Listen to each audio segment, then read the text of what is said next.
Oh, you're back. Oh, let me just set these aside.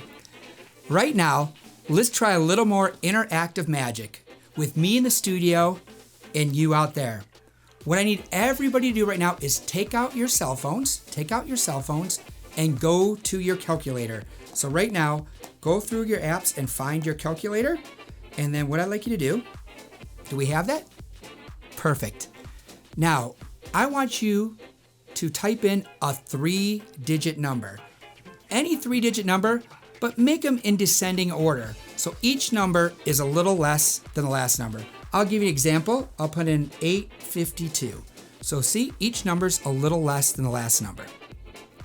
Now what I'm gonna have you do is minus the reverse of that number. So in my case, I would minus 258, but you're gonna minus the reverse of your number and then hit equals. Now you have created a completely new number. Now, to make it even more random, you're now gonna add the reverse of your new number. So in my case, I would add plus 495. But you're gonna reverse your number and then hit equals. Now, you have created a number that you didn't even think that you would create. I'm gonna make a little prediction here in my calculator. Let me put a new number in here. Perfect. I believe the number that you came up with was 1089. If I'm correct, hold your phones up in the air, wave them back and forth. I feel like Adele. Right now, we're gonna play a little game. It's called the 4-card Monty. The reason it's called the 4-card Monty is because it uses 4 playing cards. Now, if you're going out to the streets in New York, Chicago, and you see a guy playing these in the streets, do not play with this man. It's virtually impossible to win. And I'm gonna show you exactly how to play, but we're gonna start out a little easier for us beginners. We're gonna do the 3-card Monty to start out. All you have to do is keep your eye on the ace of clubs. They call the ace of clubs the money card. As long as you follow the money card, you'll be the winner. Watch closely. We're gonna mix them up. Oh no, I wonder where it could be.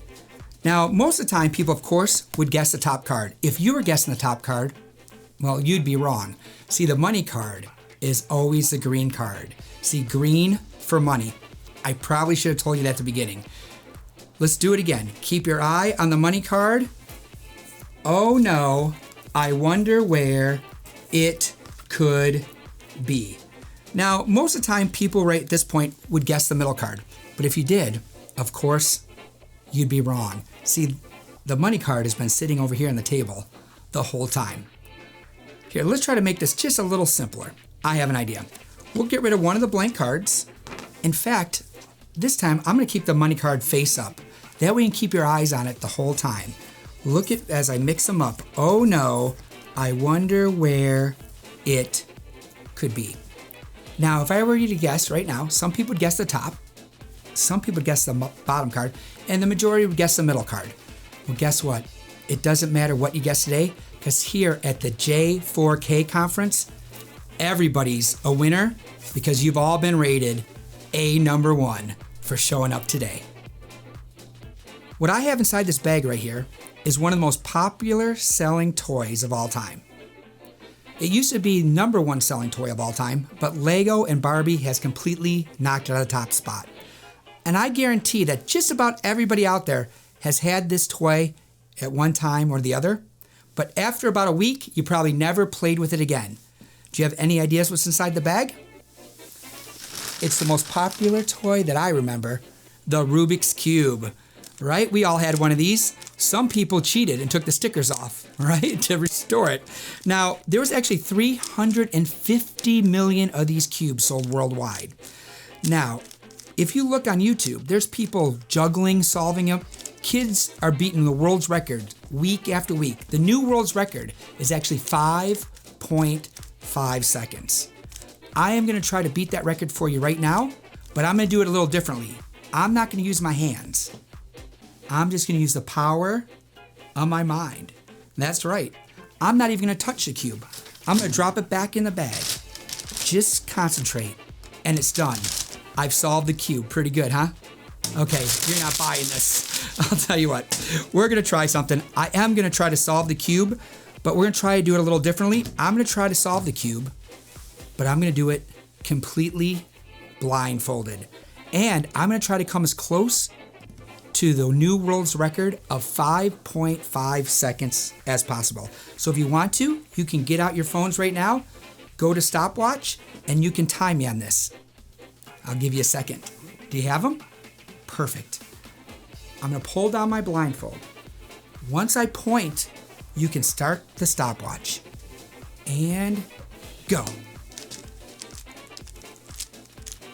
And I am done. Am I pretty close to the world's record? You don't seem impressed with what I just did there. Oh, you thought I was going to solve the cube. Well, I told you anybody can do that. I did something better. I was able to match one complete side of the mixed cube and the other cube completely blindfolded. But I can see that's not enough for this group. So what if 2 sides of the cube matched? What if 3 sides, 4, 5, all 6 sides now completely match? That's pretty cool. Get your stopwatch back out again. Right now, I'm not going to solve 1 cube, but I'm going to solve 2 cubes. And I'm going to try to beat my own personal best record of under 4 hours. No, I can do it. Are you ready? Get set, go.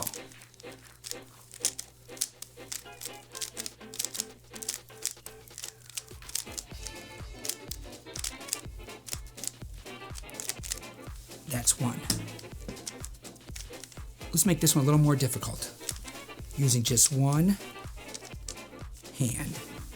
2 completely solved cubes. Thank you.